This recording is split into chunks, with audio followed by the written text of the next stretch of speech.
नमस्कार दोस्तों, कैसे हैं आप लोग। उम्मीद है आप सभी अच्छे होंगे। मेरा नाम हिमांशु मिश्रा है और मेरे साथ आचार्य राजीव नारायण शर्मा जी जुड़े हैं।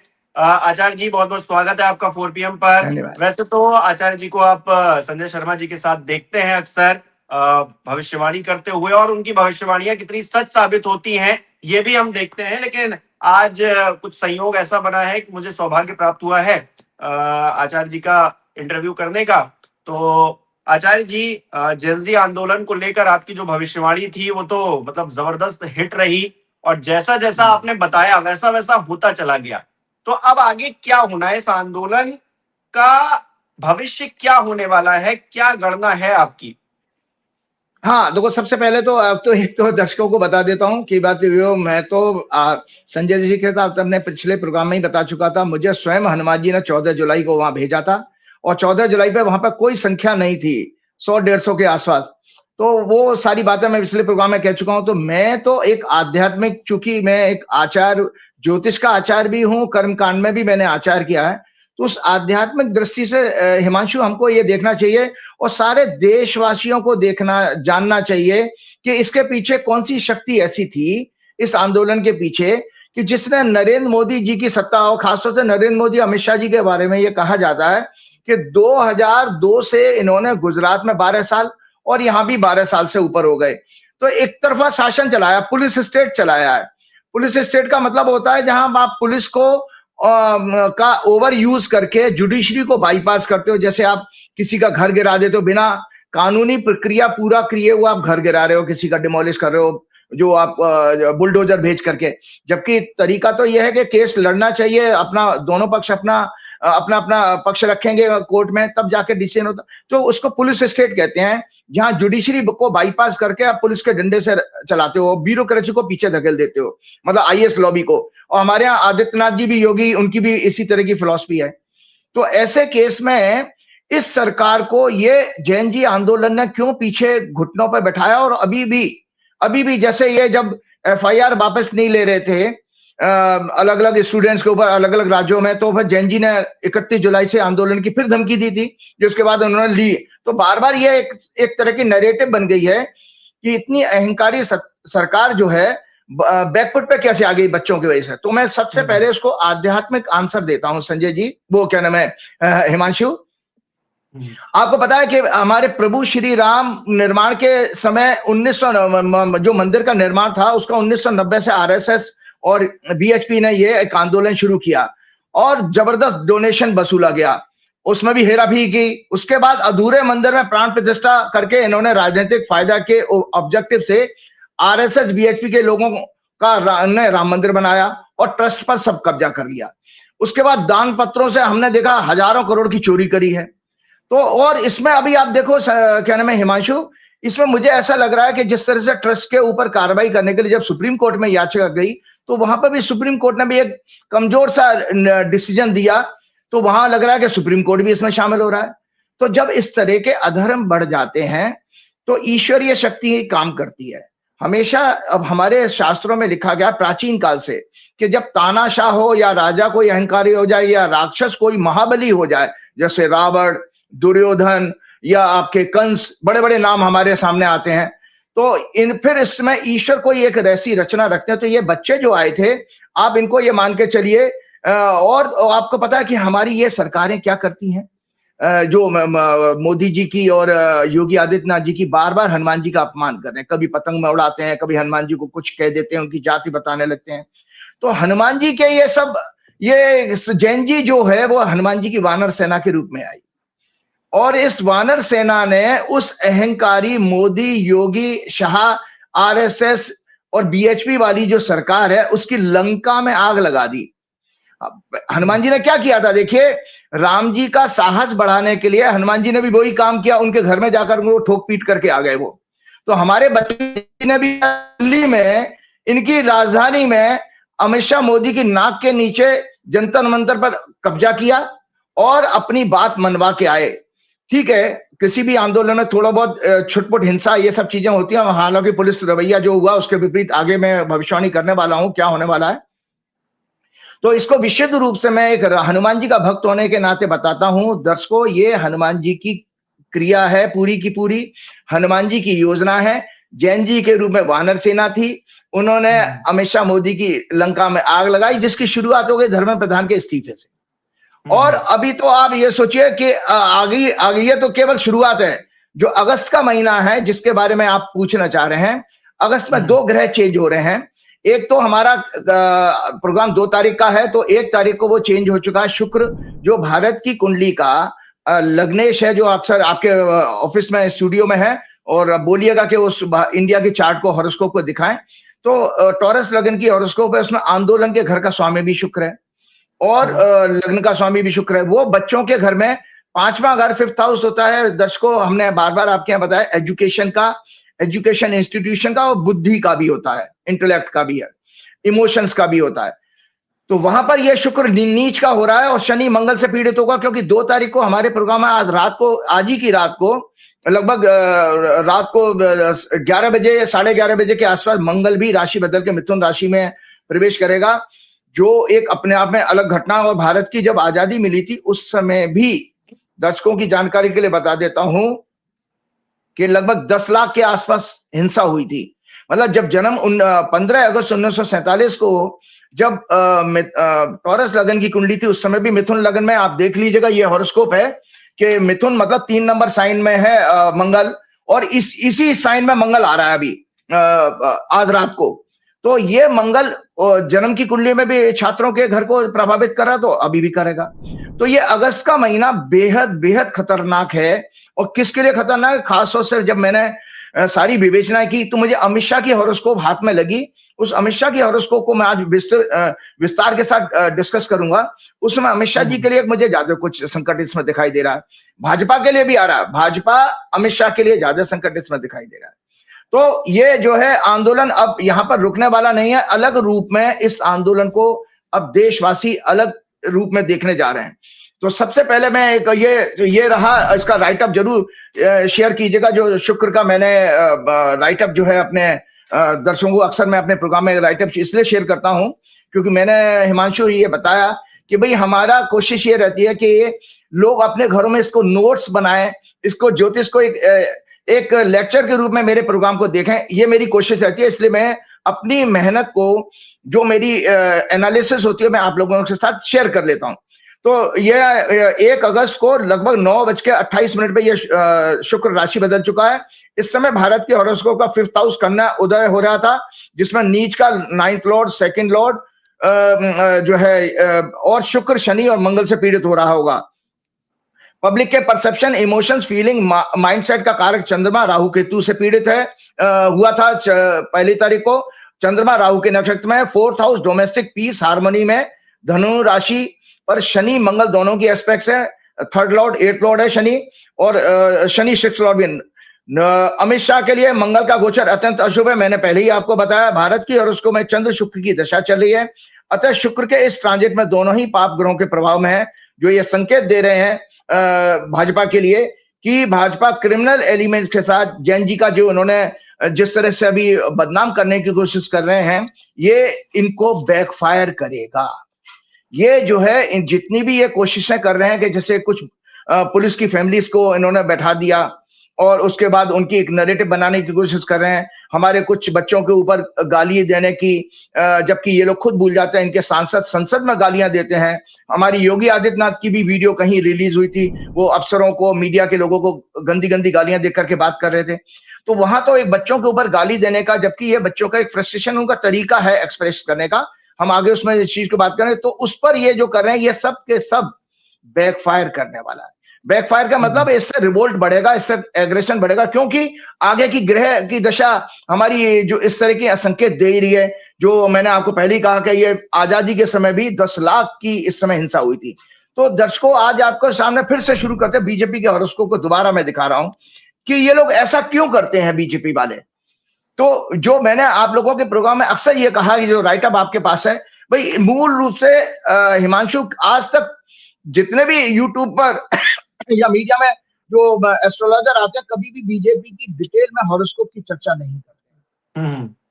आप लोगों के लिए सबसे अच्छा एग्जांपल है, अगर आप राक्षस और देवताओं के बीच में अंतर जानना चाहते हो, बीजेपी की कुंडली को जरूर डिस्कस कीजिए। उसको गहन चर्चा कीजिए तो आपको पता लग जाएगा कि आदि काल के, पौराणिक काल के जो राक्षस होते वो सारे के सारे गुण मौजूद है। तो जो राइटअप मैंने दिखाया था, आध्यात्मिक दृष्टि से अगर भाजपा का मैंने नाम रखा है भ्रष्टाचार बलात्कार जोड़ो पार्टी, और अगर कांग्रेस की कुंडली को देखो तो आपको यही देवता और राक्षसों में अंतर पता रह जाएगा। कांग्रेस की कुंडली में बहुत अच्छे योग हैं।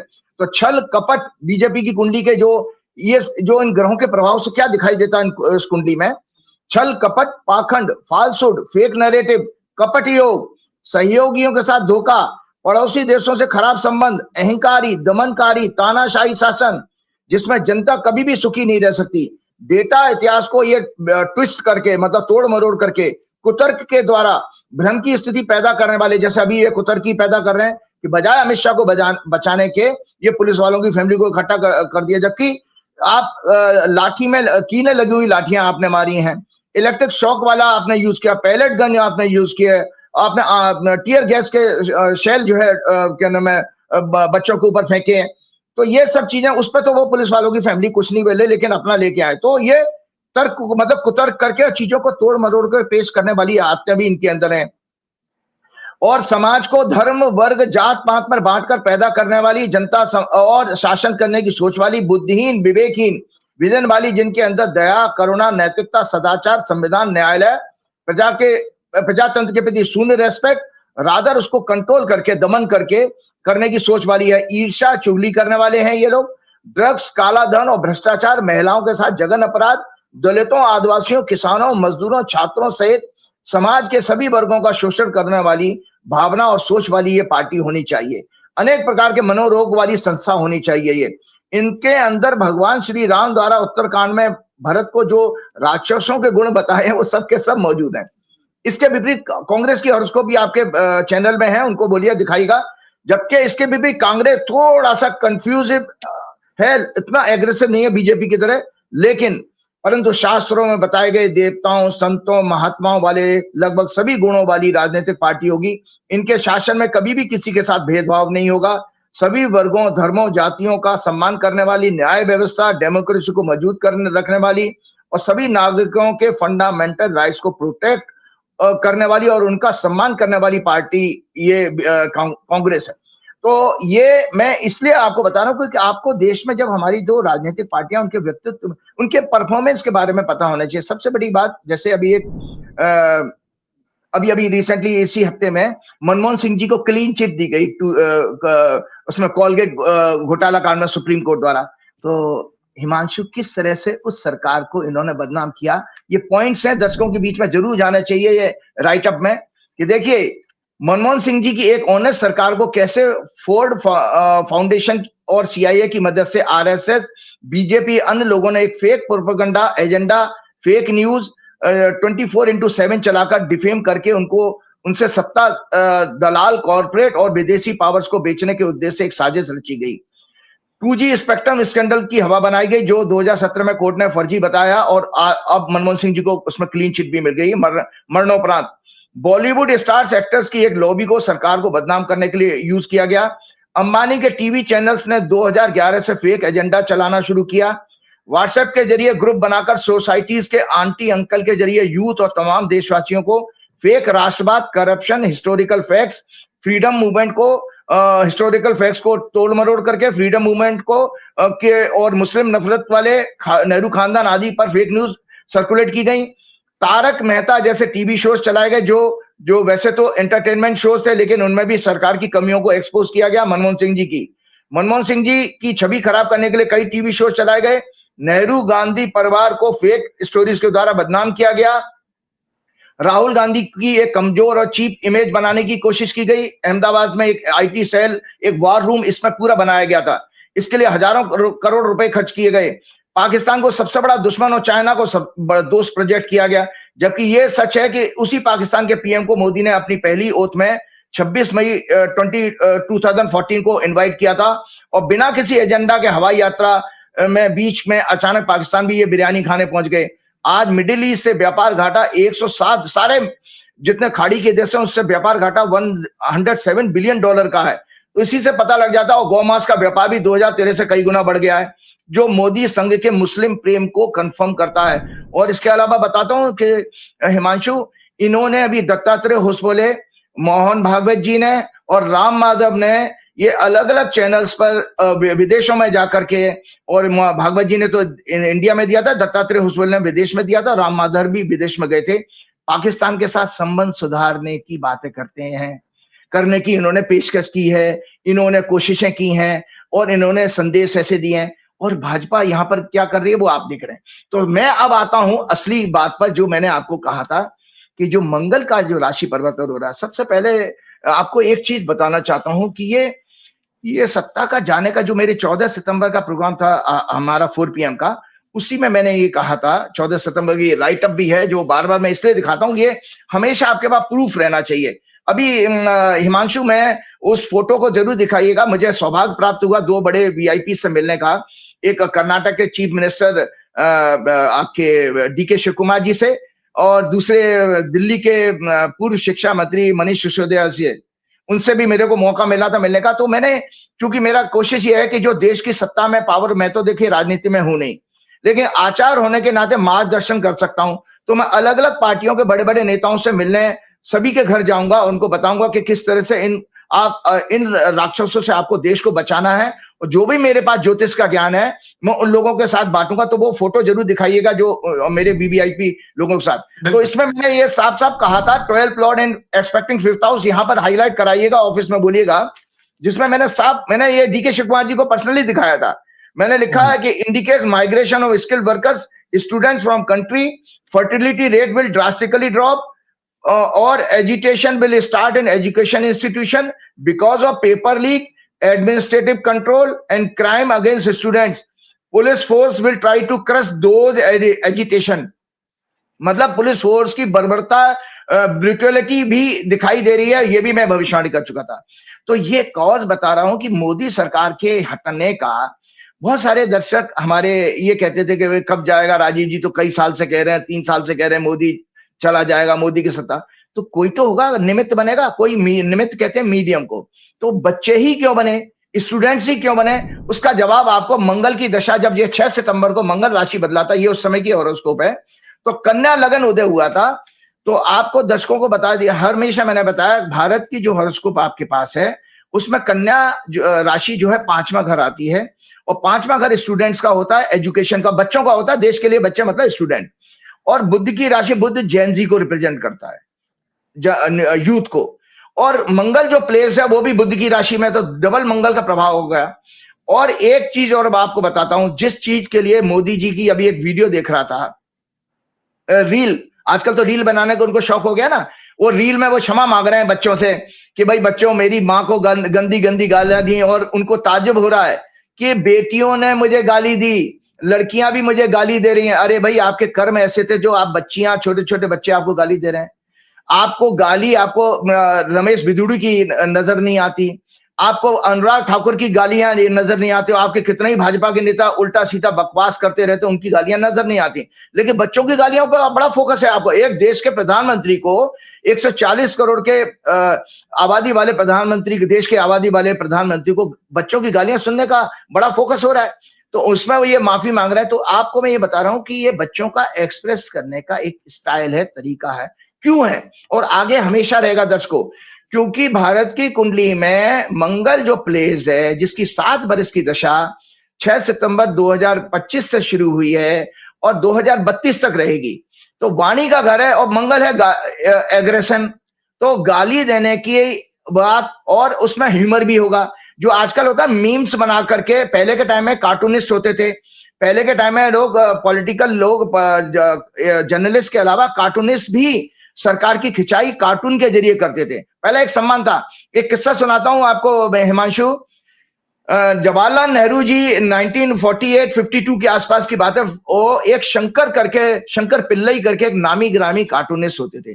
मोदी जी वैसे तो वो जवाहरलाल नेहरू से आगे बढ़ने की बात करते हैं, लेकिन उनको यह सीखना चाहिए कि जवाहरलाल नेहरू के व्यक्तित्व में कितने अच्छे गुण थे। उन्होंने, शंकर ने एक कार्टून में मोदी जी को जवाहरलाल नेहरू को गधा दिखा दिया, गधे के रूप में दिखा करके कार्टून पेश किया गया। तो जवाहरलाल नेहरू जी ने उसी रात को शंकर को फोन करके कहा कि भाई, कल आप इस गधे के साथ चाय पीना पसंद करेंगे? मतलब कितना बड़ा दिल था उनका कि उसी कार्टूनिस्ट को वो कहते हैं इस गधे के साथ चाय पीना पसंद करेंगे। इतना एक बैलेंसिंग था। और यहाँ मोदी जी जो है उस गाली से ऊपर उनके भक्त, उनके जो चमचे हैं वो बच्चों के ऊपर वो दिलवा रहे हैं, ये बच्चों का केस करवा रहे हैं, क्रिमिनल केस, वो भी क्रिमिनल केस। तो इसलिए ये आप देखिए ये टॉलरेंस क्यों खत्म हो गया, क्योंकि टॉलरेंस आपने खत्म किया। और ये जो गाली देने वाली बात है, ये स्टाइल मीम्स की 7 वर्ष तक रहने वाली है। दर्शकों याद रखो, ये 7 ईयर्स मंगल के, चूंकि वाणी के घर में बैठे हैं, मंगल उत्तेजना का कारक है, बुध की राशि में है, तो इसमें ह्यूमर भी होगा, इसमें हंसी मजाक भी है। वो मीम्स जो बनाना है वो आपका मजाक भी बना रहे हैं, और उसमें उसका एक्सप्रेस करने का तरीका एग्रेसिव होगा बिकॉज ऑफ दिस मंगल। और जो मैंने आपको बताया कि कोई स्टूडेंट का घर इसमें उदय हुआ जब मंगल ने अपनी राशि बदली थी, और जब ये मंगल की दशा शुरू हो रही थी, तो इसीलिए ये छात्र आंदोलन के द्वारा ही ये सरकार को हटाया जाएगा, ऐसा विधि का विधान भगवान ने, परमात्मा ने लिख दिया था। ये हमारा आपका लिखा हुआ नहीं थे, परमात्मा का लिखा हुआ विधान था। तो इसमें मैं आपको बता रहा हूं कि मंगल की राशि परिवर्तन का सबसे पहले ये क्या नाम है, अमित शाह जी के हॉरोस्कोप देख लीजिएगा कि अमित शाह जी का, जब मैंने इनकी हॉरोस्कोप देख रहा था, मुझे अमित शाह जी के लिए ज्यादा इसमें खतरनाक संकेत, कन्या लगन की कुंडली है, और इसमें जो है कन्या राशि मिथुन में मंगल प्रवेश कर रहा है, इनके 10वें घर में प्रवेश कर जाएगा मंगल, इनके 10वें भाव में, और वहां से चौथी दृष्टि से कन्या राशि को देखेगा। और अमित शाह जी की इस समय जो दशा चल रही है वो मैं आपको बताने वाला हूं। और 7वें घर से बैठा हुआ शनि बकरी है, जो वो इसको पहली लगन पर दृष्टि दे रहा है। तो अमित शाह जी के लिए आज का दिन 2 अगस्त से उनके राजनीतिक जीवन का सबसे कठिन दौर शुरू हो रहा है, जहां पर उनकी पॉलिटिकल आइडेंटिटी को बहुत बड़ा खतरा है। उनके त्याग पत्र देने का पूरा कारण तैयार हो जाएगा इसी महीने में। तो मैं इस राइटअप को शेयर करता हूं आपके साथ कि मंगल का राशि परिवर्तन और बीजेपी अमित शाह के लिए काल का अशुभ संकेत, ग्रह योग। मंगल आज रात को 22:51 पर, मतलब रात को 10:51 पर जब राशि परिवर्तन करके मिथुन राशि में प्रवेश करेगा, उस समय ब्रह्मांड में मेष लग्न 12वां भाव भारत की कुंडली का उदय हो रहा होगा, जो काल पुरुष का लग्न भी है, और अमित शाह की कुंडली का, चंद्र कुंडली का लग्न है, उनकी मेष राशि है। इसमें 10वें भाव का स्वामी शनि जो 27 जुलाई को वक्री हो चुका है, 12वें भाव में है, अतः उनके रेजिग्नेशन के लिए आंदोलन खड़ा होगा। अब जो आंदोलन, जो पार्ट 2 खड़ा होगा हिमांशु, वो अमित शाह के इस्तीफे के लिए खड़ा होने वाला है, और उन्हें इस तरह के अपमान का सामना करना भी पड़ेगा। मोदी 30 की शपथ, जो मोदी जी ने जो तीसरा कार्यकाल है उसकी 9 जून 2024 को जो शपथ ली थी, वो वृश्चिक लगन में ली थी, और इसका स्वामी मंगल 8th हाउस में प्रवेश कर रहा है, जो अभी मिथुन राशि 8वां घर बनता है। साथ ही इस हॉरोस्कोप का संकट, आंदोलन, लिटिगेशन का 6th हाउस उदय हो रहा है। ट्रांजिट में राहु नेटल शनि के ऊपर से गोचर कर रहा है। ट्रांजिट में राहु जो है जन्म के शनि से, जो मोदी जी ने ओथ ली थी 2024 में, उसके जन्म की पोजीशन से गोचर कर रहा है। और 15 अगस्त को 10th लॉर्ड सूर्य भी राहु केतु से पीड़ित हो जाएगा, अभी आने वाली 15 अगस्त को। मोदी गवर्नमेंट के लिए फ्यूचर फर्दर संकट पैदा करने वाला यह समय आ रहा 15 अगस्त से। अमित शाह के हॉरोस्कोप में उनके जीवन का सबसे खराब समय शुरू हो रहा है। 8th लॉर्ड मंगल 10th हाउस में प्रवेश करेगा, और 4th एस्पेक्ट से लगन, मतलब कन्या राशि को, और 4th हाउस और जन्म के केतु को प्रभावित करेगा, और जन्म के राहु से गोचर करेगा अमित शाह की हॉरोस्कोप में। जब भी राहु और मंगल का दर्शकों कॉम्बिनेशन आता है, तो सत्ता से उखाड़ना या सत्ता से छोड़ना या त्यागपत्र देने का सीन जरूर बनता है। ये क्लासिकल ज्योतिष के उदाहरण है। 7th हाउस से शनि वक्री होकर 7th हाउस में बैठा है, और लग्न को प्रभावित कर रहा है, 4th हाउस को पीड़ित कर रहा है। अतः इनके लिए अपने आप की हेल्थ के दृष्टि से भी और पॉलिटिक्स को बचाना लगभग इम्पॉसिबल होगा। पूरे देश में इसके लिए प्रदर्शन फैल जाएगा। इनके सहयोगी पार्टी भी इनका साथ नहीं देंगी, इनके सहयोगी और पार्टी भी इनका साथ नहीं देगी इसमें, ना ही Narendra Modi, as 10th lord is expected. 10वें घर से शीर्ष नेतृत्व देखा जाता है। क्योंकि अमित शाह की कुंडली में 10वां घर भी पीड़ित हो रहा है, इसका अर्थ है मोदी जी भी हाथ पीछे खींच लेंगे, मतलब शीर्ष नेतृत्व और आरएसएस अमित शाह की बचाव नहीं करेंगे। इसी पीरियड में इनके एकमात्र पुत्र जय शाह के लिए भी खराब संकेत का मिल रहा है, क्योंकि ये मंगल की 8वीं दृष्टि, जो जन्म की कुंडली में भी 8वीं मंगल, नीच के मंगल से पीड़ित है 5वां घर, और गोचर के इस मंगल से भी शनि जो 5वें घर पे दृष्टि पड़ रही है अमित शाह की कुंडली में, तो इनके बच्चे बेटे के लिए भी अच्छा समय नहीं है। मंगल इनकी हॉरोस्कोप में 64 नवांशा लॉर्ड है और जुपिटर 22 देश लॉर्ड, जो स्वास्थ्य के लिए देखा जाता है। वर्तमान दशा इनकी चल रही है जुपिटर मरकरी और 24 अगस्त 2026 से केतु की 11 अक्टूबर तक रहेगी अमित शाह की कुंडली में। बुध लग्नेश राहु के नक्षत्र में 12th हाउस में नीच के 12th लॉर्ड सन के साथ नीच के मंगल से पीड़ित हो रहे हैं। बुध और बृहस्पति आपस में शत्रु हैं और 6-8 एक्सेस में है। चंद्र कुंडली से बृहस्पति 12th लॉर्ड भी है और बुध संकट के भाव 6 का स्वामी है चंद्र कुंडली के अनुसार मेष लगन की। इनकी शनि की 7.5 भी चल रही है जो इनके जीवन में किसी बड़े परिवर्तन का संकेत दे रही है। 29 मार्च से शुरू हो चुकी है। 3 जुलाई 2026 से 20 जुलाई तक का पीरियड इनके लिए कोई अशुभ समाचार लाने वाला होगा, जो इसमें पहले ही इनके स्थिति के साथ प्रूव हो चुका है। अब मैं एक चीज और आपके बाद बताना चाह रहा था। एक हॉरोस्कोप और मैं दिखा रहा हूं कि जो बीजेपी की जो वर्षफल थी, दर्शकों देख लो, जब मुझे हिमांशु किसी घटना को देखना होता है, एक रिसर्च करने का तरीका है।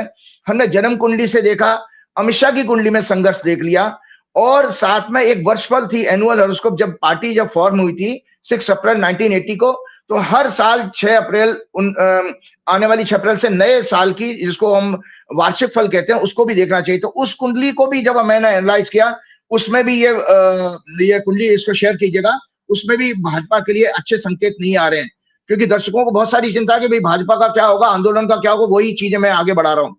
बीजेपी के वर्षफल से सत्ता परिवर्तन का योग, एनुअल हॉरोस्कोप 26-27 7 अप्रैल 2026 से शुरू हुई थी। बीजेपी की एनुअल हॉरोस्कोप मेष लग्न की है। लग्न में मुंता है, मुंतेस मंगल सूर्य शनि के साथ 12वें भाव, अपमान, रेजिग्नेशन, लॉस और जेल के भाव में है। शनि इस कुंडली का 10th लॉर्ड है और 12वें भाव में इसकी पोजीशन बीजेपी के मिनिस्टर्स का रेजिग्नेशन और फोर्सेबल सत्ता परिवर्तन के ग्रह योग बना रहा है। छात्रों के द्वारा, क्योंकि 5th लॉर्ड सन शनि के साथ है, जो छात्रों सत्ता में जबरदस्त टकराव की स्थिति पैदा कर रहा है। मतलब बीजेपी की जो वर्षफल थी उसमें शनि और सूर्य साथ थे। चूंकि सूर्य 5वें घर का लॉर्ड है, तो इसमें भी संकेत आ रहा था कि छात्रों के साथ टकराव कोई दिखाई दे रहा है सत्ता का। और जैन जी और युवाओं को रिप्रेजेंट करने वाला ग्रह बुध और 5th हाउस युवा, एजुकेशन, बुद्धि, भक्ति, संवेदना, इमोशन भी राहु केतु में पीड़ित हो रहे थे बीजेपी की वर्षफल में।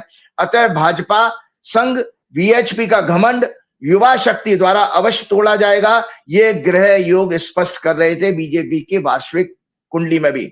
4th लॉर्ड का 8th हाउस में जाना और नीच का होना बीजेपी के क्राउन मतलब सिंहासन के छिनने का संकेत दे रहा है। 12th Lord 9th Lord Jupiter भी मंगल से पीड़ित है। 6th हाउस आंदोलन के भाव को शनि मंगल एक साथ पीड़ित कर रहे हैं। तो अब मैं एक चीज और बताना चाहता हूं। एक विषय आया था, उसके बाद एक धार्मिक टॉपिक लूंगा, फिर मैं अपना प्रोग्राम समाप्त करना चाहूंगा। कि एक राहुल गांधी ने एक वर्ड यूज किया था संसद में जिसमें बहुत ज्यादा बवाल हो गया था, इडियट और अंधभक्त। तो आज मैं इस पर हिमांशु, आज दर्शकों की नॉलेज के लिए थोड़ा सा विस्तार में बोलना चाहूंगा कि पहले तो ज्योतिष के अनुसार इडियट और अंधभक्त कैसे देखे जाते हैं, इसको मैं पहले स्पष्ट कर देता हूं।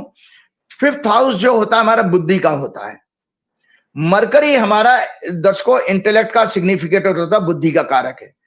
और विवेक का कारक हमारा बृहस्पति होता है। चंद्रमा हमारा मन का कारक है। तो जो मूर्ख होते हैं, इडियट की हिंदी होती है मूर्ख। तो मूर्ख व्यक्ति की कुंडली में आप देखेंगे कि 5th हाउस पीड़ित होगा। 5th लॉर्ड जो है अगर 6, 8, 12 में राहु केतु या अन्य पाप ग्रहों से प्रभाव में है, तो ऐसा व्यक्ति बुद्धि से कमजोर होता है। और उसका 5वां घर पीड़ित हो या 5th लॉर्ड भी साथ में पीड़ित हो, तो वो भी कंफर्म करता है। और साथ में बुध अगर पीड़ित हो जाए, तो ये कॉम्बिनेशन है हमारे ज्योतिष के। और अंधभक्त के क्या होते हैं? अंधभक्त बेसिकली एक आइडियोलॉजी है। अंधभक्त का मतलब यह है कि वो उसके अंदर बुद्धि तो है, लेकिन उस बुद्धि का एप्लीकेशन उसका नहीं है। वो भावनाओं में बह करके उस बुद्धि को, अपने ज्ञान को वो उसका यूज नहीं कर रहा है। ये अंधभक्त की कैटेगरी है। आगे मैं उसको विस्तार से बताऊंगा। तो अंधभक्तों की कुंडली में ये है 9th हाउस पीड़ित होगा दर्शकों। 9वां अगर चूंकि हमारा चेतना का है, जब हमारे अंदर चेतना कमजोर हो जाती है, इंग्लिश में कॉन्शियसनेस कहते हैं, और विवेक उसका स्वरूप माना गया है विजडम। तो विजडम ना होने के कारण हम किसी एक पर्टिकुलर आइडियोलॉजी को फॉलो करने लगते हैं। चाहे वो आरएसएस की आइडियोलॉजी हो या किसी भी विचारधारा हो, या किसी व्यक्ति को भगवान मानने लगे मोदी जी को, या किसी गुरु के पीछे चल पड़े, या ये हमारे बहुत सारे देवी देवताओं की भक्ति, या कोई बहुत सारे लोग साईं की भक्ति की बात करने लगे। तो यहाँ पर ये सब चीजें एक तरह से एक ही व्यक्ति को पूजने की आदत आपकी तब बनती है जब आपका 9वां घर पीड़ित होगा और साथ में बृहस्पति पीड़ित होगा। कुंडली में अगर बृहस्पति राहु केतु के प्रभाव में तो गुरु चंडाल योग बनता है, तो ये कारण माना गया अंधभक्ति का। तो मैं एक राइटअप है उसके साथ हम आगे बढ़ते हुए ये जरूर शेयर कीजिएगा। ये मैंने इसमें बनाया था कि इडियट और अंधभक्त में सामाजिक और आध्यात्मिक दृष्टि से डिफरेंस क्या होता है। सामाजिक दृष्टि से डिफरेंस, इडियट मूर्ख और बेवकूफ, Hindi. An idiot is a person who largely lacks discrimination, विवेक शक्ति कमजोर होती है, common intelligence and the ability to make sound decision. He makes mistakes simply because he does not understand. समाज में वह अक्सर हंसी मजाक का विषय बना रहता है या उपेक्षित रहता है। उसकी प्रत्येक हरकत उसे व्यक्तिगत स्तर पर नुकसान पहुंचाती है, but he is rarely able to form organise group और movements. His foolishness is usually passive in nature. और अंधभक्त क्या होते हैं? Blind followers. A blind follower और devotee may possess intelligence and understanding, yet he holds such intense and unconditional loyalty towards a person, ideology, party, guru or symbol that he refuses to accept logic, facts, reasoning or criticism. His devotion is called blind because he follows with closed eyes. सामाजिक रूप से और राजनीतिक रूप से ये कहीं अधिक शक्तिशाली और डेंजरस होते हैं अंधभक्त। जितने भी तानाशाह जो हैं अंधभक्त पैदा करते हैं, उसके बाद देश पर कब्जा कर लेते हैं। तो इसलिए ये साफ साफ कहा गया है शास्त्रों में कि सामाजिक और राजनीतिक रूप से सबसे बड़े दुश्मन ये अंधभक्त ही होते हैं। इसलिए भगवान किसी को भी भूल के भी अंधभक्त ना बनाए, मूर्ख बना दे ज्यादा अच्छा, अंधभक्त ना बनाए। तो और ये क्योंकि वह समूह बनाता है, ही फॉर्म्स ग्रुप, ही ब्रांड्स क्रिटिक्स एज एनिमीज। वो क्रिटिक्स को जो है ना एक दुश्मन की तरह देखने लगता है। वह तथ्यों को तोड़ मरोड़ करके डिस्टॉर्ट करके पेश करता है। Sometimes he even resorts to pressure और वायलेंस। जैसे आप अपने व्हाट्सएप ग्रुप के आंटी अंकलों को नहीं देखते हैं, वो अंधभक्त होते हैं तो फैक्ट्स को तोड़ मरोड़ करके उन्हीं तरह की पोस्ट को भेज करके एक माहौल क्रिएट करने की कोशिश करते हैं। इसलिए वो समाज के लिए बड़े दुश्मन है। इडियट अकेला नुकसान पहुंचाता है, याद रखो, मूर्ख अकेला नुकसान पहुंचाता है और अंधभक्त सामूहिक रूप से कलेक्टिवली, मैंने कहा ना पूरे देश और समाज को बर्बाद कर देते हैं अंधभक्त। अंधभक्त कलेक्टिवली समाज की सोच और क्वालिटी ऑफ डिबेट को इन्फ्लुएंस कर सकता है। आध्यात्मिक दृष्टि से इनके बीच में क्या परिवर्तन है मैं जल्दी से बताता हूं। सनातन धर्म, संस्कृति और शास्त्रों के अनुसार इडियट और अंधभक्त अलग अलग कैटेगरीज में आते हैं। इडियट मूर्ख, शास्त्रों में मूर्ख उसे कहा गया है जिसमें विवेक, डिस्क्रिमिनेशन और विद्या यानी नॉलेज दोनों का अभाव हो। गीता, उपनिषद और योग, वशिष्ठ, रामायण आदि ग्रंथों में बार बार कहा गया है कि बिना विवेक ज्ञान के मनुष्य पशु समान, जानवर के समान होता है। An idiot neither moves towards knowledge nor towards true devotion. He stands far away from the spiritual path. और ब्लाइंड फॉलोअर्स के बारे में हमारे शास्त्र क्या कहते हैं?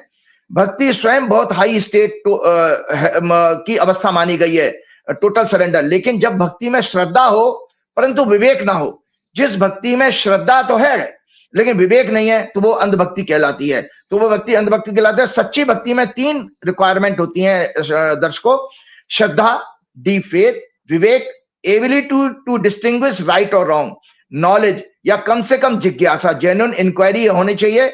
नॉलेज है या एक जिज्ञासा। भगवान ने गीता में 4 प्रकार के भक्त बताए हैं: आर्थ, अर्थार्थी, जिज्ञासु और ज्ञानी।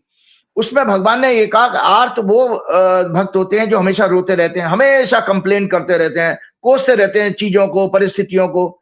और अर्थार्थी जो होते हैं हमेशा वो धन पशु होते हैं, वो बार बार हर चीज में पैसा और भगवान को प्रसाद लगा दूंगा ऐसा लालच और भगवान को भी ब्लैकमेल करने की कोशिश करते हैं। तीसरे होते हैं जो इंक्वायरी करते हैं कि मैं कौन हूं, भगवान क्या है, सो वो जिज्ञासु कहे गए। और चौथे ज्ञानी होते हैं जिन्होंने भगवान को रियलाइज कर लिया है।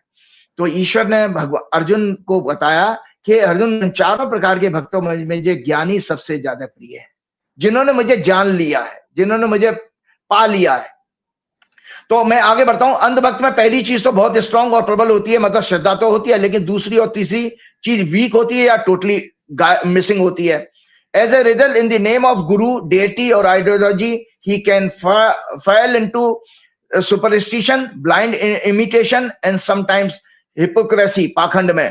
रामकृष्ण परमहंस, स्वामी विवेकानंद और शंकराचार्य जैसे महान संतों ने कहा कि faith is good but blind faith is not good.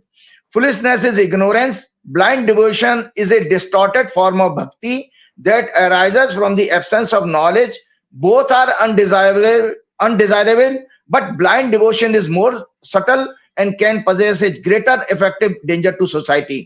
हो क्या रहा है आपको बताऊं कि ये जो अंधभक्त हैं, क्या नाम है, आरएसएस द्वारा इस तरह के भक्तों को पैदा किया जाता रहा है। क्यों? लास्ट 100 ईयर से मूर्ख अंध भक्तों की जनसंख्या देश में बढ़ाई जा रही है, जो यूएसए इजराइल के साथ मिलकर एक विदेशी साजिश है जो भारत की धर्म, संस्कृति, ज्ञान के मूल स्वरूप को नष्ट करके एक पाखंड और इग्नोरेंस की संस्कृति के रूप में इसको जो है पेश किया जा रहा है। पूरे भारत के वजूद को खत्म करने का प्रयास है भारतवर्ष का। और मैं अब आपको बता रहा हूं कि आप खुद स्वयं चिंतन करें। मेडिकल साइंस में एक रिपोर्ट और आई थी, इसके साथ प्रोग्राम को मैं जल्दी समाप्त करना चाहूंगा। मैनी मेडिकल रिसर्चर्स के अनुसार जब हम लगातार fake news articles, distorted facts, speech, seminar, social media post, reels और mainstream media, print, TV द्वारा एक सर्टेन पार्टी, लीडर्स, ऑर्गेनाइजेशन की आइडियोलॉजी का प्रोपेगेंडा देखते रहते हैं, तो इससे हमारा कॉग्निटिव रिफ्लेक्शन टेस्ट, सीआरटी का स्कोर कम होने लगता है। अर्थात हमारे ब्रेन का मिडिल पोर्शन, एमिग्डाला और लिम्बिक सिस्टम, जो कॉग्निटिव फ्लेक्सिबिलिटी के लिए रिस्पॉन्सिबल होता है, वह हाइपर एक्टिव होकर के ओवरलोड हो जाता है, जिसके कारण हमारा ब्रीदिंग पैटर्न चेंज होकर हमारा डिस्टर्ब भी हो जाता है और स्ट्रेस हार्मोन हमारा बॉडी रिलीज करने लगती है। Lack of supply of oxygen हो जाती है ब्रेन में। हमारे ब्रेन के सबसे बड़े पार्ट जिसे फ्री फ्रंटल कोर्टेक्स कहते हैं, पीएफसी, जो बिहाइंड फोरहेड होता है, माथे के पीछे, इसमें ब्रेन की muscles begins to shrink. Muscles जो है श्रिंक होना शुरू हो जाते हैं हमारे ब्रेन की, जो अच्छे बुरे का ज्ञान देता ब्रेन का वो वाला हिस्सा। और इस जिसके कारण हमारी एनालिटिकल थिंकिंग कम होने लगती है और हम इंट्यूटिव थिंकिंग या एंटीसिपेट, बिना सोचे समझे एक धारणा बनाने लगते हैं, करने के हैबिचुअल हो जाते हैं। फिर हमारी कॉम्प्लेक्स प्रॉब्लम को सॉल्व करने की, चैलेंज को फेस करने की, उन्हें माइन्यूटली समझने की एबिलिटी कमजोर हो जाती है, एनालिटिकल एबिलिटी जिसको कहते हैं विजडम। इसके बाद हम इमोशनल इश्यूज या भावनाओं के वश में आकर बाहरी खतरों के प्रति एक तरह की प्रतिक्रिया देने लगते हैं, जो कट्टरता, अंधविश्वास को बढ़ावा देती है और हमारे एक तरह के विचार या धार्मिक भावनाओं और रिएक्शन उसमें तीव्र हो जाते हैं। ब्रेन में हिपोकैम्पस में मसल श्रिंक होने लगती है, वो ब्रेन जो केमिकल रिएक्शन के कारण। प्रीफ्रंटल कोर्टेक्स जो हेल्दी ह्यूमन में लगभग 35 से 40% होता है, इसे ब्रेन का लॉजिक फिल्टर कहा जाता है। यही ब्रेन का वो पार्ट है जो हमें जानवर से इंसान बनाता है। इसी मेडिकल रिसर्च के अनुसार कुत्ता, गधा, सुअर में ये लॉजिकल फिल्टर प्रीफ्रंटल कोर्टेक्स केवल 5% होता है। मतलब आदमी में, मनुष्य में तो 35 से 40% है, लेकिन डॉग, क्या नाम है, गधा और सुअर में, पिग में जो है 5% होता है। इसलिए जानवर एक तरह के इंस्ट्रक्शंस और इमोशंस को फॉलो करके अपनी प्रतिक्रिया देने लगते हैं।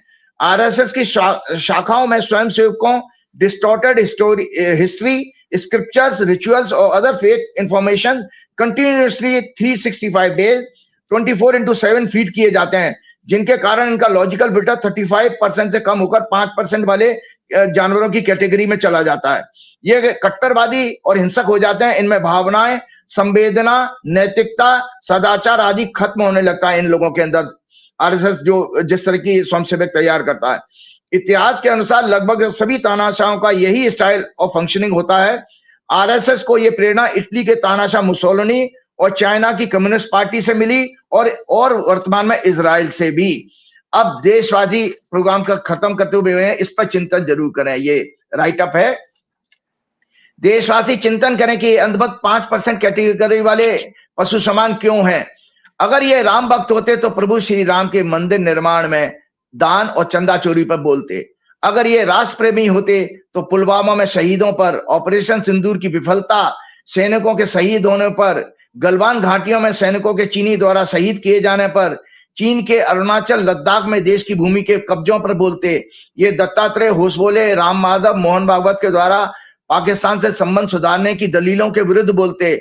अगर शिक्षा प्रेमी होते तो ये शिक्षा में भ्रष्टाचार, paper leak, unemployment, educational institution और खराब इंफ्रास्ट्रक्चर पर बोलते, छात्रों की आत्महत्याओं पर बोलते।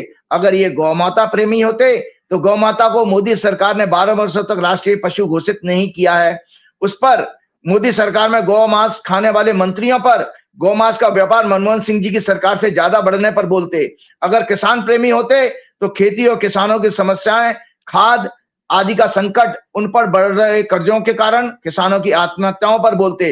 अगर महिला सम्मान, नारी शक्ति प्रेमी होते तो मणिपुर में महिला को सरेआम सड़क पर नंगा घुमाए जाने पर, अंकिता भंडारी कांड पर, कुलदीप सेंगर कांड, हाथरस कांड, जंतर मंतर पर महिला पहलवानों के सड़क पर घसीटने और पूरे देश भर में भाजपा नेताओं द्वारा रेप, सेक्स एब्यूज करने पर बोलते।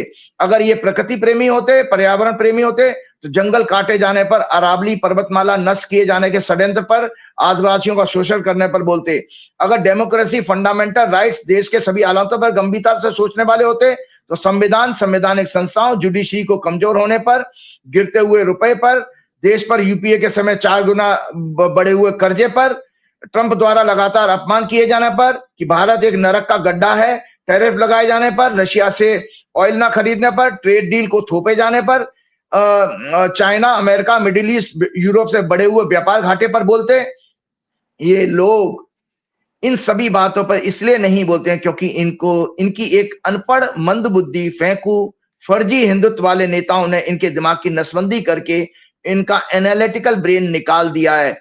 जैसे आरएसएस अपने स्वयं सेवकों का दिमाग नष्ट कर देती है, इसीलिए ये मानवता से नफरत करने वाले, धर्म संस्कृति का शून्य ज्ञान और समझ रखने वाले, पौराणिक काल के वेश बदलने का वरदान प्राप्त करने वाले कालनेमी राक्षस के वंशज हैं और यही देश को लूटने वाले मुगलों, अंग्रेजों की पीढ़ी के लोग हैं जिनमें नैतिकता और अकाउंटेबिलिटी, प्रेम, सहयोग, सेवा मर चुकी है। इसके साथ चलते चलते मैं ये जैन जी की आंदोलन की कुंडली जरूर दिखा देता। ये कुंडली अभी भी है, इसमें मंगल 12वें घर में जा रहा है और 12वें घर से वो मंगल आंदोलन के घर को देखेगा। ये और इस कुंडली में जो है मंगल जो है जब चंद्र राशि इसी कुंडली की देखेंगे, जो आंदोलन की कुंडली 6 जून की बनाई थी, 6 जून को फर्स्ट टाइम इन्होंने कॉकरोच पार्टी ने आंदोलन शुरू किया था, तो उसमें वो आंदोलन का घर बनता है मकर लगन की कुंडली से 6वें भाव में। सो आंदोलन हमारा दोबारा रिवाइव हो रहा है। अब चलते चलते मैं एक धार्मिक विषय जरूर लूंगा क्योंकि मेरे मन में एक पीड़ा थी।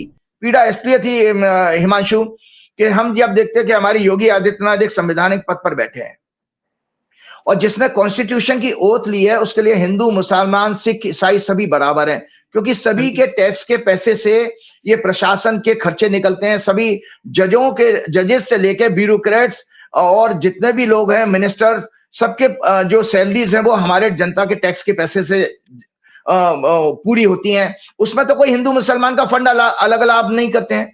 तो हमारे यहाँ अक्सर ऐसी बहुत सारी वीडियोस देखने में आती हैं जहां पर वो सड़क पर नमाज पढ़ने वाले लोगों को जो है क्या नाम है, योगी आदित्यनाथ सरेआम भाजपा के लोग भी क्रिटिसाइज करते हैं, लेकिन ये कांवड़ यात्रा के बारे में कोई कुछ नहीं बोलता। बल्कि हमने देखा कि हमारी दिल्ली सरकार ने कहीं बड़े बड़े कांवड़ कैंपों के लिए कई लाख रुपए डोनेशन भी दी।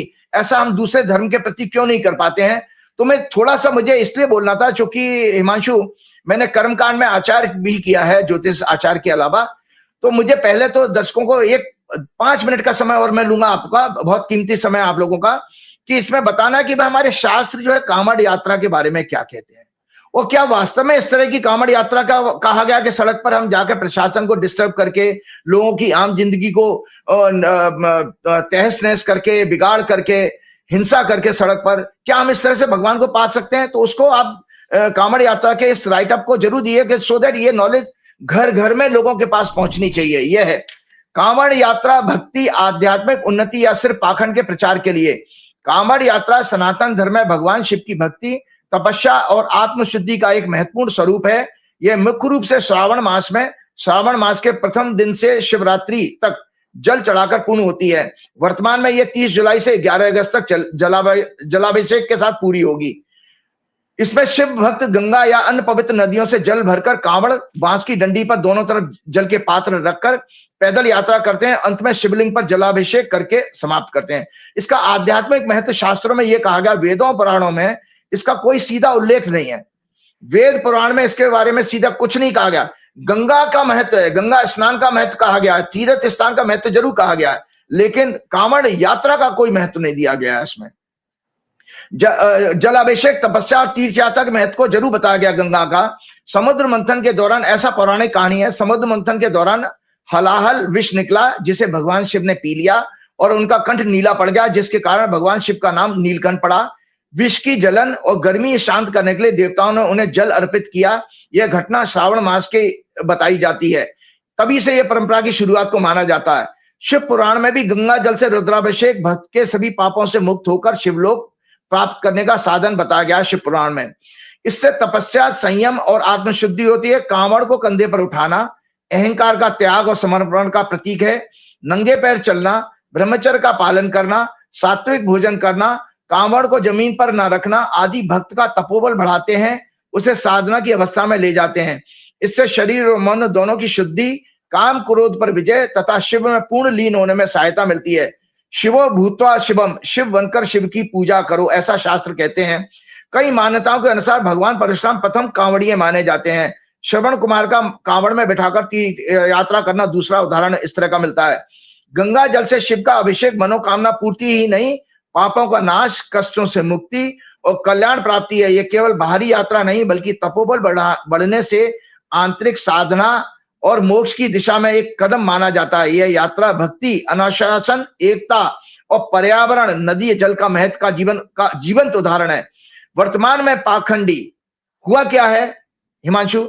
वर्तमान में पाखंडी धर्म गुरुओं, पंडितों, महात्माओं ने इसको पाखंड दिखावा आदि जोर शोर से लाउड म्यूजिक बजाना, कुछ मामलों में नशीले पदार्थ का सेवन, आम जनता प्रशासन से झगड़ा करना, एडमिनिस्ट्रेटिव फैसिलिटीज को नुकसान पहुंचाना, हिंसा करना, सामाजिक भेदभाव दिखाना, यह पाखंड के रूप में आ गया है के रूप में। और भाजपा, आरएसएस, बीएचपी ने अपनी राजनीतिक महत्वाकांक्षाओं को पूरा करने के प्रतीक के रूप में ज्यादा प्रचारित किया है इसको, जिससे कांवड़ यात्रा का मूल उद्देश्य शिव को समझना, पाना, तपोबल बढ़ाना, संयम और आत्मशुद्धि के साथ आंतरिक साधना और मोक्ष प्राप्त करना पीछे छूट गया है।